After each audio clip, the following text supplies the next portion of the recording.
Avatara. First, it was Satya Yuga, no Avatara. Second was Treta Yuga. In Treta Yuga, the Ram Avatar. So we'll be discussing about the Ram Avatar. But you know that the ordinary being like us, we are taking birth because of our karma. We are bound to take birth. So it is called Janmantarvada. Janma Antara Vada. Antara means again.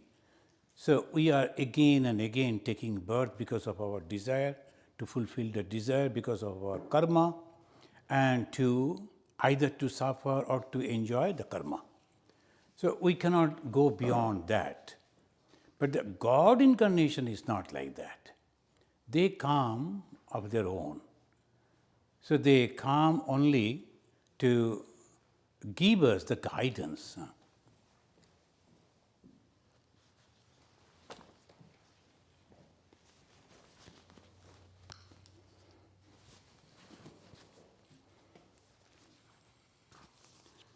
So God-Incarnation is completely different.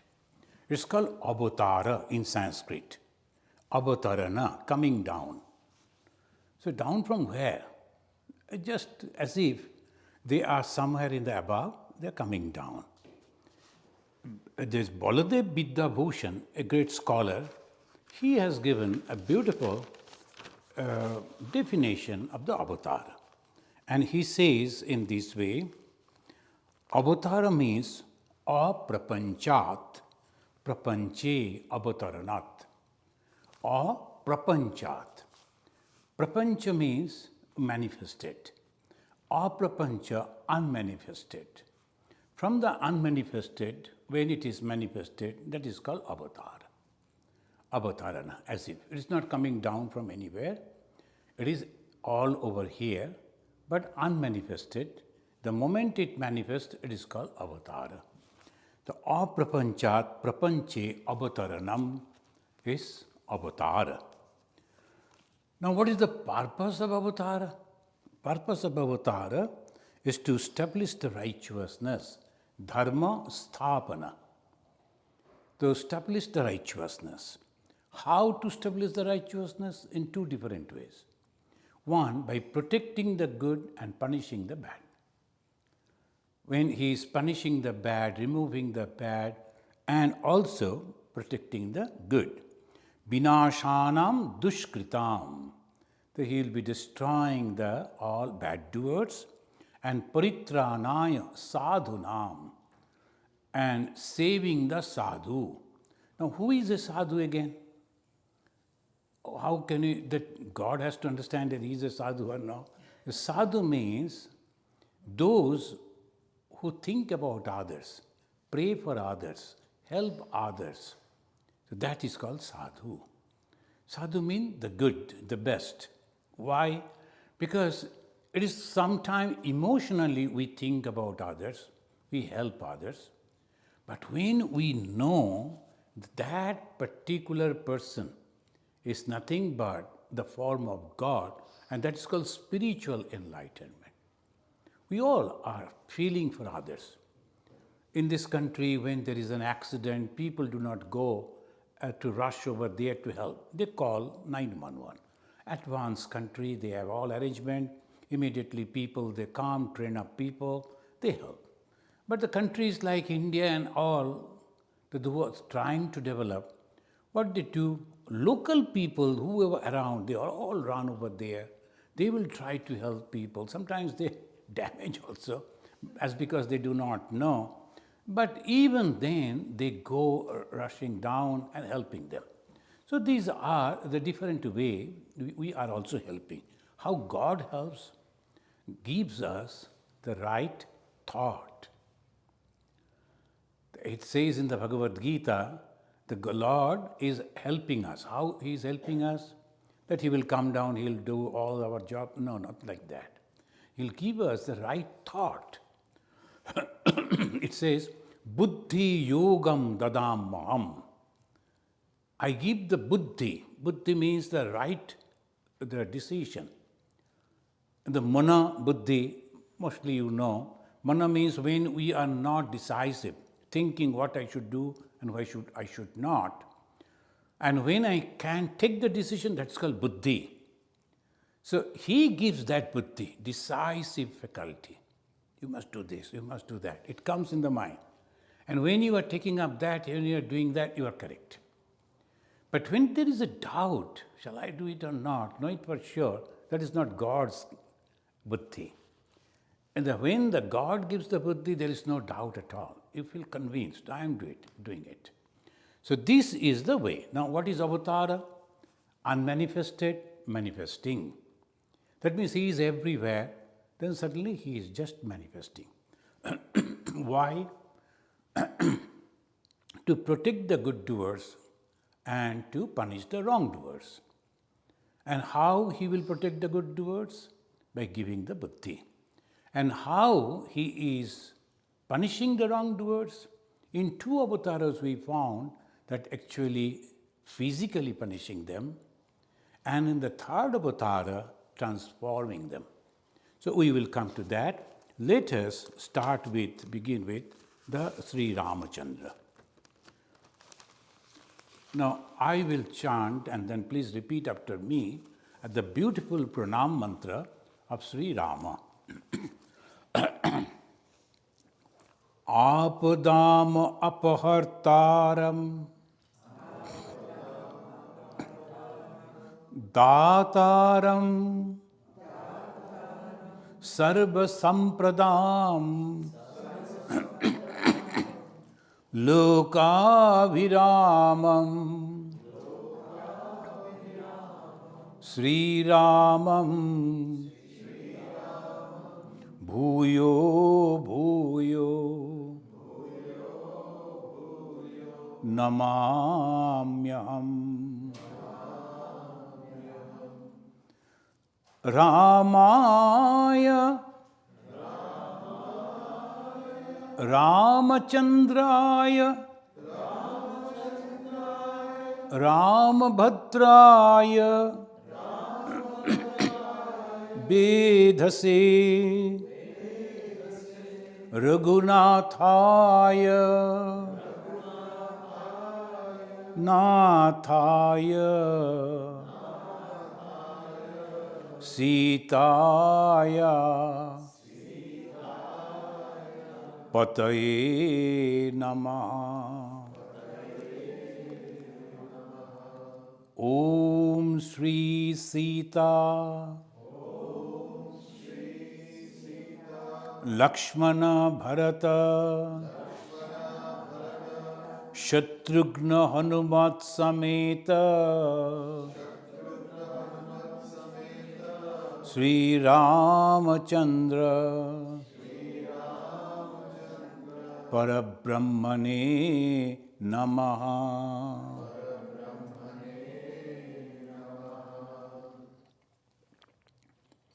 Sri Ramachandra is the Parabrahma. Now this last word, para means above, absolute. A Brahma, all-pervasive consciousness. The Hindus, they believe that there is an all-pervasive consciousness. And they have given the name as the Brahman. This Brahman, all-pervasive consciousness, when takes the form, some people, they like to think in that way, that's called Vishnu. Vishnu again, Vistareti Vishnu. That which is all-pervasive is called Vishnu. That means the same thing, only they are helping us by giving a name and form. If there is a name and form, it becomes easy for us to concentrate. That is another group of Hindus, that Tantrika, they say what is Tantra? Tantra means power. They also say Tanyate, Vistaryate, Jnanam iti Tantram. Tanyate, what is the Tantra? Vistaryate, all pervasive. What? Jnanam, knowledge. Iti Tantram. Then what is that jnana? That without the power, nothing can be activated. That is the jnana. They also say all pervasive, the Tantra. Vaishnava also said all pervasive. Vedanta also say all pervasiveness. But Vedanta says it is consciousness and no name and form. So we are following the path of Vaishnava right this moment, and that is why in the Vaishnava they say avatar. I will remind you, when Bhagavan Sri Ramakrishna was giving the answer to the Narendranath, he said, he who was Rama, he who was Krishna, now at present in this body at Ramakrishna. But then his last word is, not according to your Vedanta. He mentioned that. Even at that time, he was correcting, not according to your Vedanta. Vedanta means Advaita Vedanta. In Advaita, there is no two, conception of two, this is one. So we are now following Dvaita Vedanta. In the Dvaita Vedanta, God is there, I am here. Now that God is full of love. Why? Because He is me. He has created me out of His own. Now naturally the question will come, how God created? Because it is all power, so He has created. With what He has created? Out of His own being, because there was no two. Nothing extra was there. In that Veda, Rig Veda, the questions are there. Has He created this world out of wood? Because in those days we can understand, all forest, everything was wood only. So where from, from which garden, which forest He collected the woods? The young people, they are coming and asking questions to the seniors. The God first made him as a male and a female, both. Then He started creating. So we know that in the conception of half male, half female, that is the God who creates. Now this God created this universe out of His own. So we also belong to Him only. And He has created different beings. Now when He sees that His best creation, the human being, making mistake, they are accepting His creation as real, and they are putting whole soul, mind and soul to that, then it is the adharma. So, yada yada hi dharmasya glani. In Bhagavad Gita it says, dharma glani. What is dharma glani? The people are confused about the righteousness. They think these things are the best thing. We kill thousands of people on one relics of God. Oh, this little part of this portion of this brick or this stone or this wood belongs to our supreme God. So let us go and fight for them. So many wars they have lost. So these are all wrong things. That is not God. We can remember God through that much. So that time God comes to punish. And yesterday we have discussed that Satya Yuga, there was no problem. Why? All were Swatikas, because that was the time when the Creator, the firstborn, the Brahma, He created with all best quality, as if it is He. So all were very good people. So Avatara didn't come. It was not necessary for the God to take avatar. Next, He tried, as yesterday we were discussing, as if we do not know, using some more portion from the Raja, Sattva, Raja, Tama. He used the Raja and then also added Tama, and different people came. So what to do? God Himself came as Sri Ramachandra. But the uniqueness is this, it is not the full-fledged manifestation. He divided Himself into 4 parts: Rama, Lakshmana, Bharata and Shatrughna. And not only that, a little power, a little portion of the porridge that also went to the mother of Hanumanji, and she also drank that, and Hanuman also was the part of that same God, same Supreme Being. And that is the reason, as we were chanting, Sita, Lakshmana, Bharata, Shatrughna, Hanumat Sameta. Why Hanumana? We can understand Sita is the power of Rama, and these are the three brothers of Rama. It's okay. How come the Hanumana is there in the same line? And why we are respecting and repeating that with great respect as if he also belongs to the same line? Because when that you know the story, and the Ramayana story, and Dasharatha was not having any children, so he organized the yajna. From that, the Parij came, and that was distributed among the three queens of the Dasharatha. And the second queen was not very much attentive, so one portion of that liquid was falling down. So a crow came and took that, and it was flying. The Indra, the king of God, noticed it, and he immediately asked the Vayu Devata, the fastest, go, because that crow doesn't know what is it. Go and take that portion from that. So the Vayu Devata came and took it out from the crow and said, now what I am going to do with this? He said, go straight, and you will find one lady in the southern part of India. She is sitting on the top of a hill and meditating on God. She wants a son, give it to her. So that portion was given to the mother of Hanumana.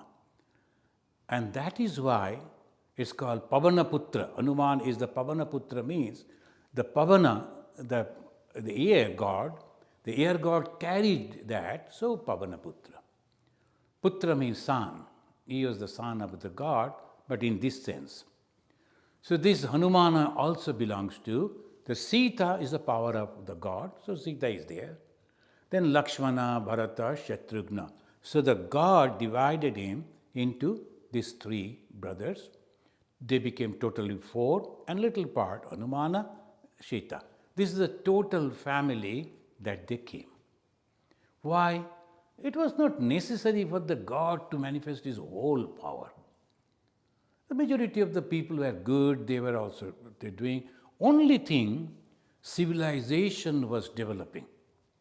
So we will be discussing tomorrow the contribution of Sri Ramachandra to humanity, how he has helped us to develop the humanity.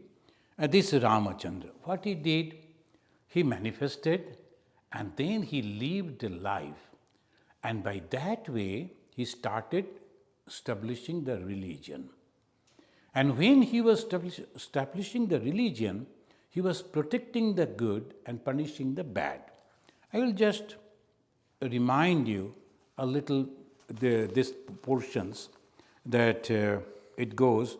Rishi Vishwamitra, he came in the court of the father of Rama, and he said, some people are disturbing my meditation and I am organizing some program. So can you please send your son to do that, protect us? He is only 12 years old. And how can he protect? I will send some of our soldiers. No. Then I myself will go. Dasharatha offered. I myself will go and then take care of those things. No, you need not to. You are busy with many other things. Give your son.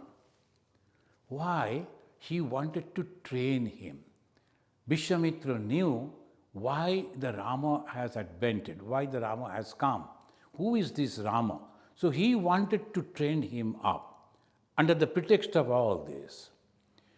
There we find when this young boy, 12 years old, and his brother, Lakshmana, almost the same age, so they were going, he was going on introducing two boys about the geography of the country. So this is how the weather the changes, how the people they live. And he showed, see, this is the place where so many people were there. But the other group of people came and they killed them and they destroyed them. So this is happening. You are the people, the Kshatriya kings, you have to protect. So people should not cry for food. for the clothings, for the shelter. And you are the kings. You have to protect them. So he was training them up.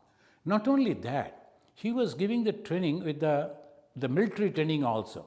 How to use this arm, that arm, different type of weapons, and how to understand that where these, that all army, that military, the trainings are there. So he went on giving the history, the geography, the sociology, and also the military training, because they were the princes, they were kings. Vishwamitra trained them up. And he said, see, you have to develop your friends also. You cannot fight alone. So how you can develop the friendship? By marrying the daughters of other kings. So you have to find out very powerful kings. And if they have the daughters, you have to approach them. All these things he was teaching. And you know that on the way back, after all this training, he went and he killed so many wrongdoers, unnecessarily disturbing the yajna of the Vishwamitra. Vishwamitra himself could do it. He was giving all the alms and the training. He himself could do it. He didn't do. Why? That is not my job. I am a Brahmana and I should not take up the alms. But I can give you the training. It is your dharma. Friends, here we learn swadharma. What is the swadharma? As a monk, as a mendicant, as a holy person, we are not supposed to mingle with the social problems, political things, never. Why? That is not our dharma, swadharma. We are supposed to train up people, tell them what is good and what is bad. And it is their responsibility to do that. So they should do that in their own way. So that is swadharma, that is a different thing. That is excellent conception in the Hinduism, swadharma. And Bhagavad Gita, Sri Krishna said, swadharme nidhanam sreya. It is better to die in your performing your own responsibility. Paradharma bhayavaha. And the practicing the other the responsibilities is terrible. That suppose you are a monk, but you take up arm, and then you are a very good fighter, you go and give a lead, a group of people and fight the war and win, but that is adharma for you. So one should not do that. Vishwamitra didn't do that. Vishwamitra trained up these two boys. So this we learn from the Ramayana, that everyone should sticking to their own.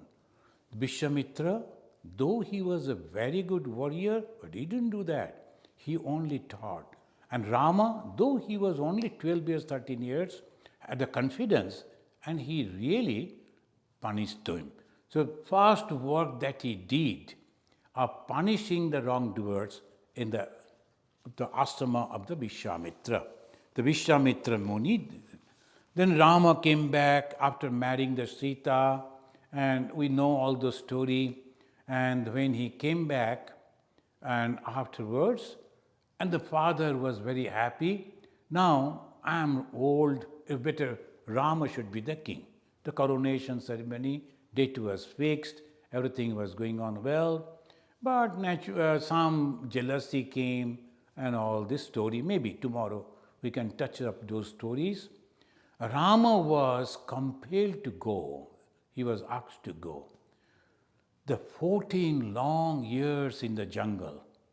So he was banished from the kingdom and he had to go. He told, okay, no problem for me. And he was confident that I can survive. And not only that, by that time, he knew about the rishis, the very good people, very well-learned people. Talking with them means learning so many things. I will go and mix with those people and stay with them. I will enjoy these 14 long years, not as a punishment, but as the discipline to learn so many things. So he got ready. His shadow brother, he said, Lakshmana, he said, no, I will also go with you. I cannot live without you. Then comes the Sita. Sita was a queen and Sita was a princess. that she, all through her life, she was living a comfortable life, an aristocratic, comfortable life. But here we find swadharma. Again, Sita as a wife told, as a husband you gave me all this comfort, I enjoyed. As a husband, now you are in trouble, I will be with you. When you are walking on the street, I will be with you. In the jungle you are living, I am with you. I cannot leave you because that is my swadharma.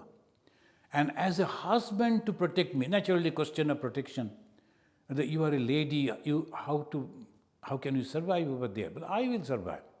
But you have to protect me as a husband. And if you cannot, that means you are not the proper husband. Husband, that capacity should be there to protect the wife.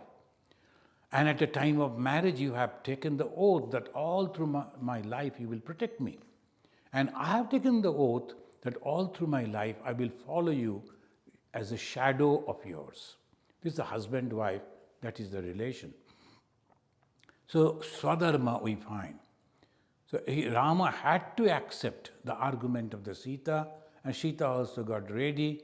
All the three of them, they came out and they were in the jungle. And one after another places they traveled. All people followed them. Rama told, where you are going?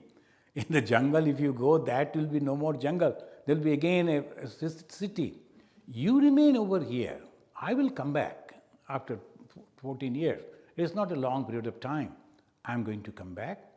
So let me go. Somehow he convinced them, crossed the Saraju, that river, and then entered into, and he reached Panchabati.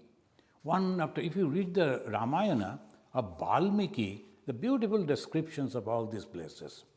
A very famous Ramayana in the northern part of India, it is there, that's called Tulsidas Ji Ramayana.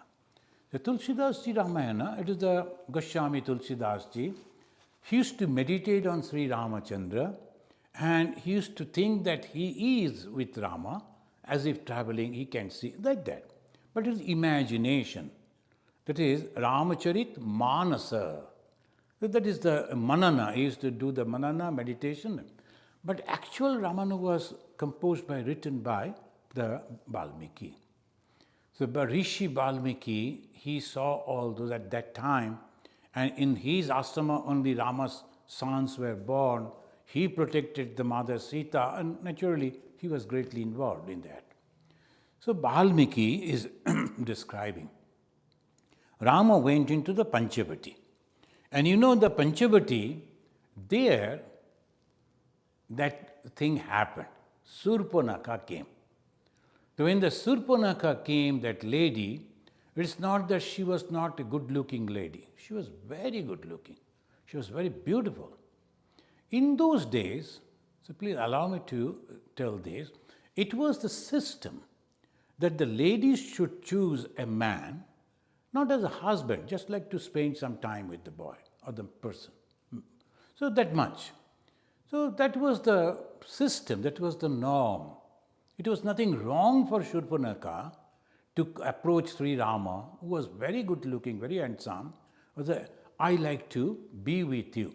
Then the Rama told, sorry, I cannot, because my wife is sitting by my side, look at it. So I cannot, I'm sorry. Why he said sorry? He could say, go away, you the useless lady, not like that.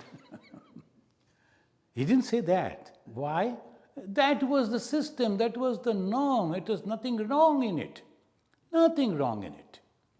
And before that, when we see there's the Prajapati's daughter, one of the daughters, a Parvati, she looked at Shiva. And Shiva was elderly, Shiva was not having anything, but very, very good looking. So Parvati fell in love with the Shiva and told, I'm going to marry.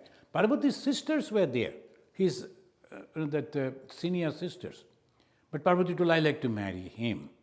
No one could say no. So that was the system in those days.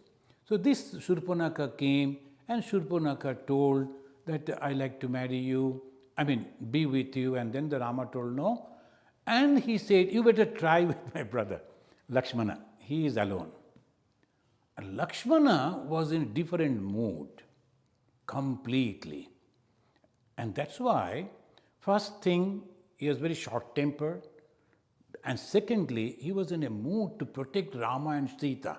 Because he promised his mother that I am going to protect the Rama and Sita.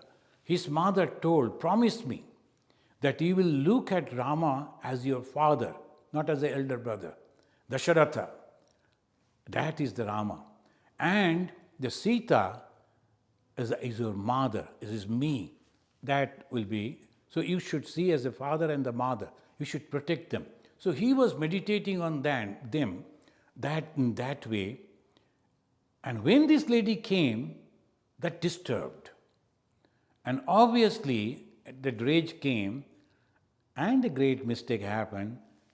He cut the nose, the top of the nose, tip of the nose, and that was the terrible thing. He could say, no, I refuse. And the Shurpanakha could curse. That was also the system. Then Arjuna was approached by one lady. Arjuna said no, refused. So he was cursed. So all the stories we have to understand, this was the system in those days in the society. It was nothing wrong. So Shurpanakha came, he could also say like Rama, no, at this moment I am protecting them, this is my duty and I am not. Instead, it deformed her and she went to Khara. Khara was one of the brothers and the cousin brothers of the Ravana. She was the sister of Ravana and she was roaming around because that was their place. These Rakshasas, they were highly educated, highly qualified people, and they had a huge portion of land they were ruling, they used to live. These people, they entered into that. So obviously, the conflicts were there.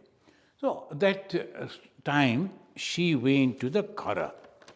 Khara, the king Khara, he sent 5,000 soldiers to punish the Rama and Lakshmana, particularly Lakshmana. And his commander was the Dushana. And the Dushana said, Khara, the king, he asked his commander, army chief, send some people and punish these two boys, bring them if possible. So I like to see them and judge them. But when this 5,000 went, Rama alone killed them. So when they say the Rama, he had the capacity to shoot the arrow at a time as if like a rain is coming down, non-stop, he could shoot. So by that way, he was killing and all this 5,000.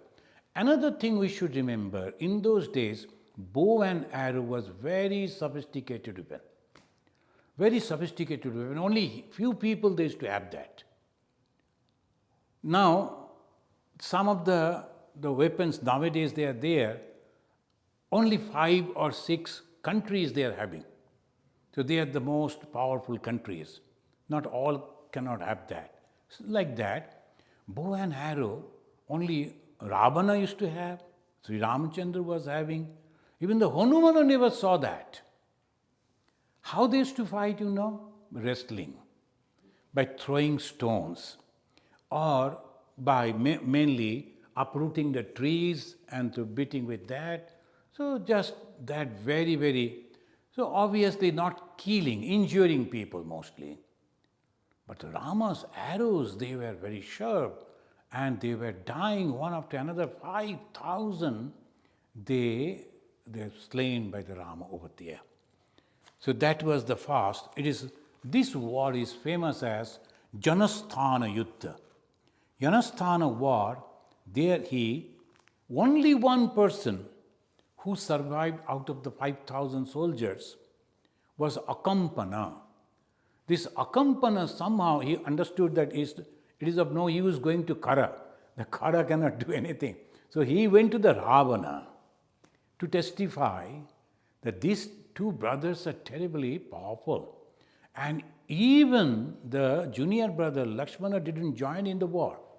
And he was protecting Ma Sita. When these 5,000 they were approaching, Lakshmana took the Sita and put it in a cave, and he was standing in front of the cave to protect the Sita. When the Rama noticed that Sita is protected, he liked it. He smiled at Lakshmana, appreciating his idea, and then all alone went and this. Why are we at this war? He is punishing the wrongdoers. The Rama is punishing the wrongdoers. So here we can find Rama was Parabrahma. Rama was Supreme God. Rama's power naturally supreme. No one can compare with that. And that's this Rama, when he was fighting, he was punishing these people. Then he made a Kabandha. Kabandha, there's another story. A person who did a wrong thing and he was cursed by another god. And his skandha, his head was on his shoulder, actually on the belly. That was a very peculiar form. So no one can kill him because the head is not there, it is in the belly. So he from there used to, that was a very deformed, and he was a very terrible type of person. So what one can do, he attacked the Rama and he actually took the Sita and on his shoulder. And it was necessary for Rama to kill, otherwise he never wanted to kill him. He said, hey, don't do that.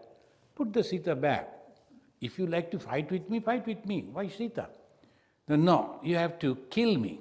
He was insisting that Rama should kill him. The Rama and Lakshmana both took up the arms and killed him. After, when he passed away, his original form came up. He was a demigod. But he did something wrong. He was punished by the Supreme God that you should be defamed and you'll be there. And how I can get, well, I have done a wrong, but I should get the redemption of that. How to do?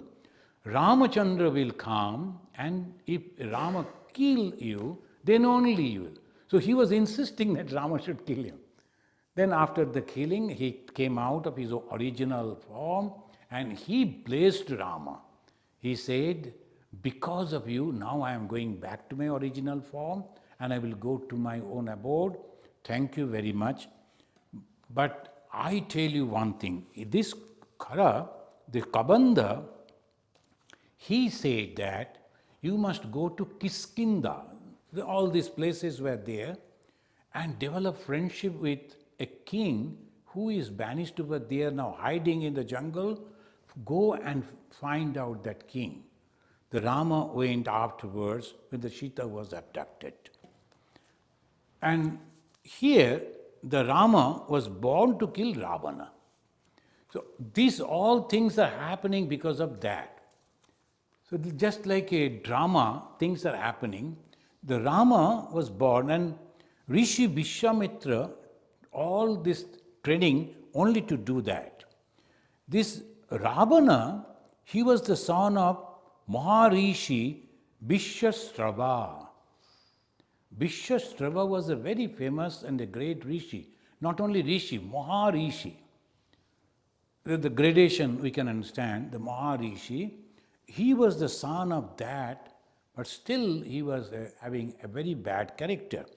He was the cousin brother of Kubera, the then richest person in the world, Kubera.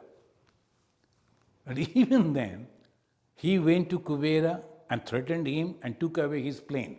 Kubera was the only person who was having a plane. And Ravana took away that also. His wife Mandodari was the daughter of the great architect Maydanabha. Those who have read the Ramayana, you know that all the wonderful architectural thing that did by the Maydanabha. The name is Maydanabha doesn't mean, whenever we utter the word Danabha, we think, oh, terrible people. But they were highly qualified people. Among the Vanaras also, engineers were there. And they're very creative type of people. So they were the civilization. Their names were like that. The civilization names were like this. That's Rakshasa, Vanara, Bhalluka. These are Nagas.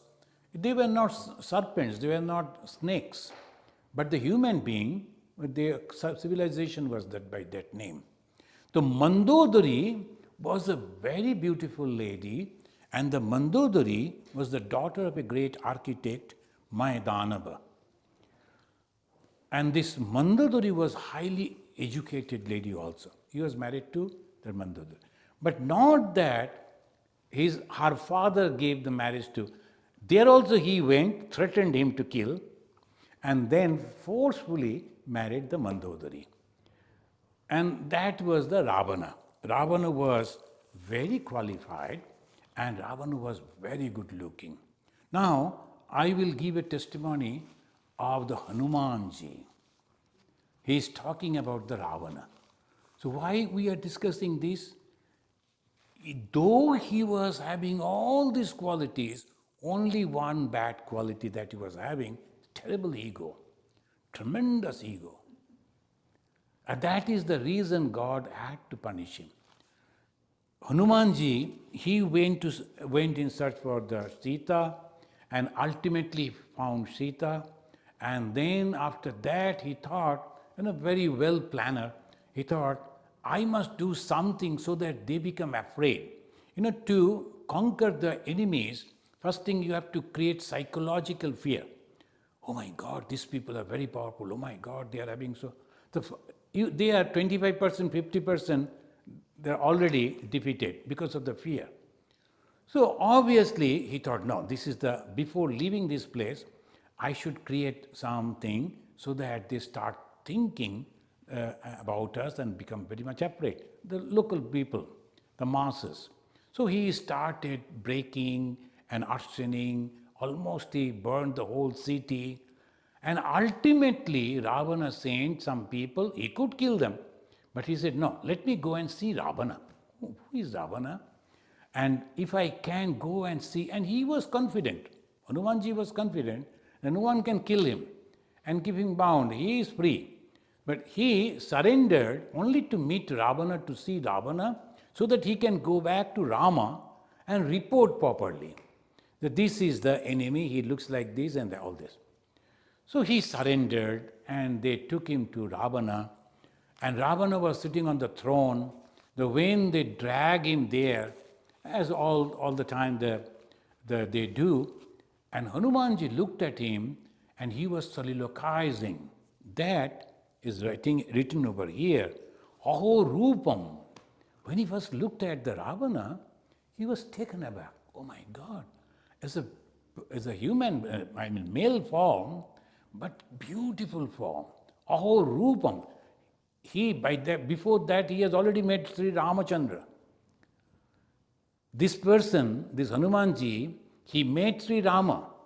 Rama is considered as the most beautiful person. Even then, after seeing the Ravana, when he is thinking, that means a real good appearance.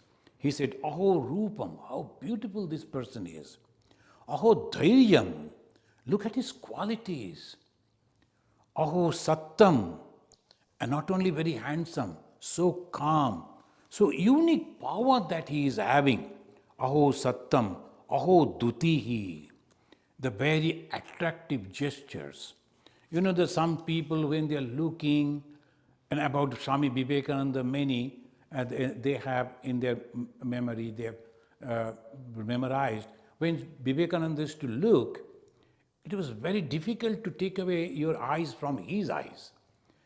His eyes were so big and he will be looking in a bit different way, and his gesture, posture, turning, and that is the way the attraction comes, because some of the people, they have their own very special gestures. So Hanumanji, very thoroughly observing this enemy, and he could not restrain himself but appreciating. And he is appreciating Aho Rupam, Aho Dhairyam, Aho Sattvam, Aho Dutihi, Aho Rakshasa Rajasya, Sarva Lakshana Juktata. Hanumanji was a highly educated person. When the Rama first met Hanumanji, after hearing the conversation, he told his brother, the Lakshmana, he must be a qualified person. Did you notice in his language, there's not a single mistake in grammar. And he used exactly the word that is supposed to be used. He must be highly qualified person and cultured person. And this person, when he is appreciating the Ravana, and what was the Ravana's mistake? The Ravana's mistake, I will tell you why Ravana was killed.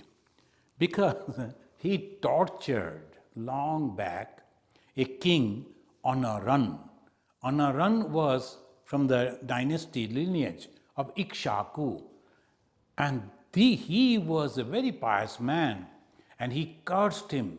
I could not fight back with you, but someone from my family will someday kill you. So he cursed him. The Honoran's family, Ikshaku, the Ikshaku lineage, Ramachandra, he was from that family. That is first. Secondly, Ravana tortured and raped a lady, Bedavati. She was practicing spirituality in a lonely place. This fellow went and tortured her, and by that way. And she cursed, you will be dead because of a lady. Someone will kill you because of a lady. Brahma cursed Ravana. Why? Because shamelessly he tortured and raped the daughter of Varuna, that is Punjika Sthali. The lady's name was Punjika Sthali. Ravana did that. And the Lord Brahma cursed him. You will die in the hand of a lady. The pious Nandishwara, he was a very pious man, but his jaws were little broad and strong. So Ravana insulted him before everyone as Banara, because the Banaras, the clan, they are having the jaws like that. So that is naturally different, the features. So, and he cursed him again. And breaking all ethics, the Ravana abducted Ma Sita, wearing the monk's dress. So that was the ultimate, the punishment. When the Ravana was dying, he was a great worshipper of Lord Shiva. The Shiva was sitting and observing. Ravana is dying. So obviously, some people they said, why you don't go and save the Ravana? Ravana is your disciple. Ravana is your worshipper. You know what the Shiva said? Ma Parvati requested Shiva to help Ravana. They look at it, that everybody is there, they're killing the Ravana. It is your duty as a guru, as a god, to go and serve. Shiva told, I would have gone, but now I won't go. I will never help Ravana. You know why? Because if Ravana, in his original form, abducted Sita, it would have been all right. I would have said, okay, he is a characterless fellow, but the other way good. So I would have helped him. But he took the garb of a sannyasin. A sannyasin's garb, people, they all believe it. And he has disrespected the garb of a sannyasin, and that is the reason I will never help him. And Sri Ramachandra had to kill Ravana to again establish dharma. We can understand at that time, everyone, everywhere, they were afraid of Ravana. He was so powerful and so notorious. So obviously, it was necessary for the god, and he was so powerful, even the Indra could not fight with him. He was defeated.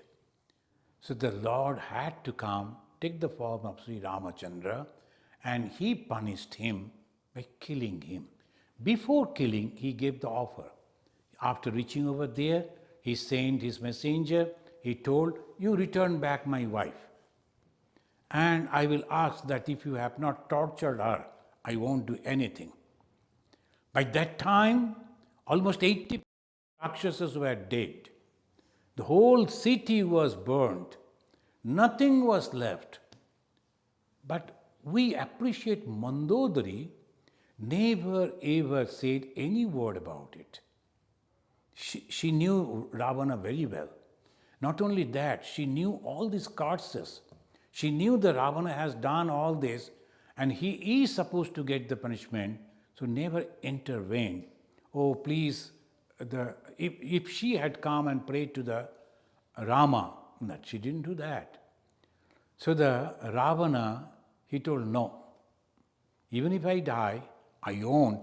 Then one person, his brother, Vibhishana, I will just tell this and stop and wait for the questions.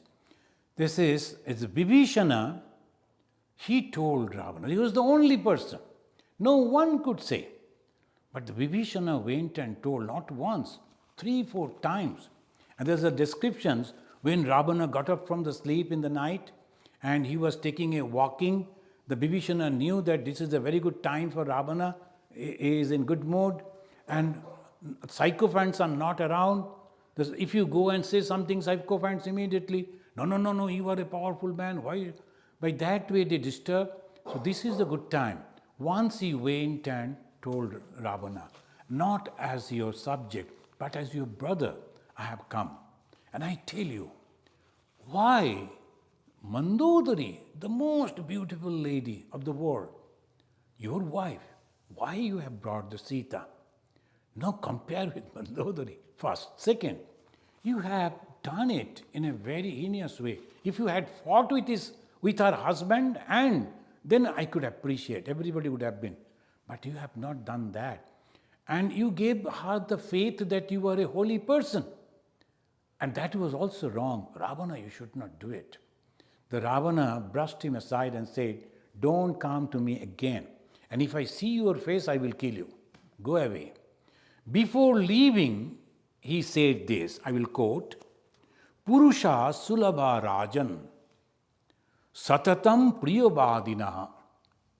This is the very good teaching for the administrators. He said, O Lord, O King, you will find many people who will come and tell you very sweet words. They are sycophants. They are not telling the truth. You won't get the proper idea actually because they are sycophants. Purusha sulabha rajan satatam every time, priyobadinaha. They'll be telling you very sweet words. But apriyasya cha pathasya bhakta srota cha durlabha. This is Ramayana Juddha Kanda. It is there. Apriyasya cha means and, pathasya bhakta srota cha. Apriya satya, but this is the truth. But it may not be palatable for you. To tell the truth and to listen and understand that, this type of people are very rare. That is true. So people cannot go to the king and tell that, oh, this is wrong for you. And even if they say, immediately they will punish them. You know, in the democracy, the 3 great pillars, one is this, that is called media. Media is supposed to tell the truth because they will be everywhere. They are the eye and ear of the king, of the ruler. Media goes everywhere, collect information and then publish it. If it is against the king, immediately king will punish them. But that is wrong. You should inquire. So this is what the Vibhishana told Rama that was correct. Thank you, friends. If you have any questions, we can answer to that. So why the Rama, the Supreme God, took that human form to establish dharma? And what was the dharma? Tomorrow we will discuss that at length. And he punished the Ravana because Ravana was the support of all bad doers. So that's why he killed the Ravana. Now, any question? Yes. Swamiji, I don't know if you can answer this, but it was very difficult to hear of all the horrible things Ravana did, including horribly treating those 2 ladies. is it a fact that we have to accept sometimes it takes that long for the evildoers to be? See, the two ladies, they were tortured by a very powerful person. Very powerful person. Even in the modern days and in the media, a very powerful person, after doing wrong thing, nobody could do anything. So we have to wait. A time will come when he will be punished. He will be punished for the bad thing that he has done, but it may take some time. It was like that. Ravana was so powerful in those days. He was controlling the whole country by that way. People were terrified, including the gods. God means very powerful people. But even then, the Indra and others, they were the gods. They were very much afraid of Ravana. So we believe the Supreme Lord took the Rama form and punished him. Though late, but he was punished.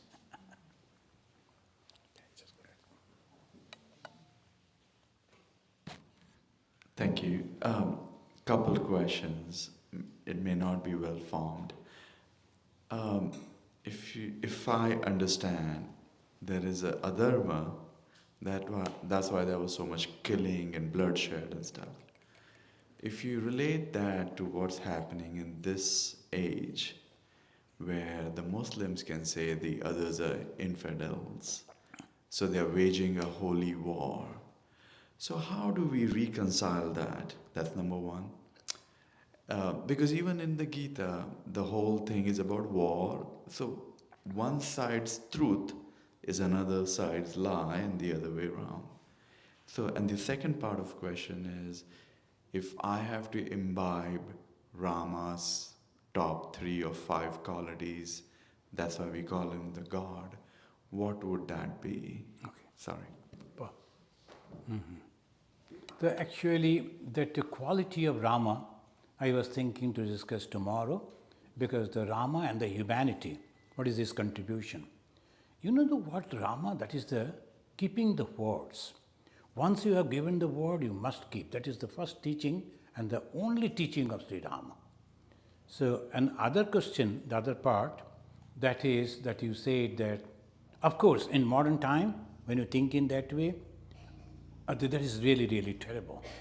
But we have to think of the time of that time, that who is going to punish Ravana and how he is going to punish Ravana. The good person, like that, his brother, he went and so many times he requested, but he never listened to that. His guru and the god, Shiva, also told that you should not do this. He never listened to that. It was inborn, so it was necessary to punish. And that punishment, when we see as a death, and we think, oh, this is a terrible thing, people are killing. But you know what happened? That they get, as because the Rama, he is a supreme Lord, when he is touching, they are also getting liberation. The body that we see, that is perished over here, but the soul, that is saved. So that is the thing, if you notice. When the Krishna organized that, and Krishna was looking at all the enemies of our Arjuna, in the next we will discuss, and he was taking away all their sins and giving them the mukti, there itself. So they were dying in front of the Lord. Obviously they are getting the mukti, though apparently we see that they are doing wrong things. But other things, when their God is not there, both sides are actually fighting for their ego, that is a totally different thing. But here, the Dharma Yuddha, when you think, the Dharma Yuddha means a person with a prayerful mind is going, and when he is killing his enemy, not with the enmity, the Rama also, when he killed the Ravana, before that he said, when the Ravana first came and he was tired, Rama could kill him. But already 7 days war was over. And Ravana devastated, all the sons are dead, friends are dead, brothers are dead. So, and he also fought from the morning itself. In the afternoon when he came, and the Rama told, Ravana, you are tired, go back, take rest, tomorrow I'll meet you. So these are the called Dharma Yuddha. Now do you think they will do that? So, okay, thank you.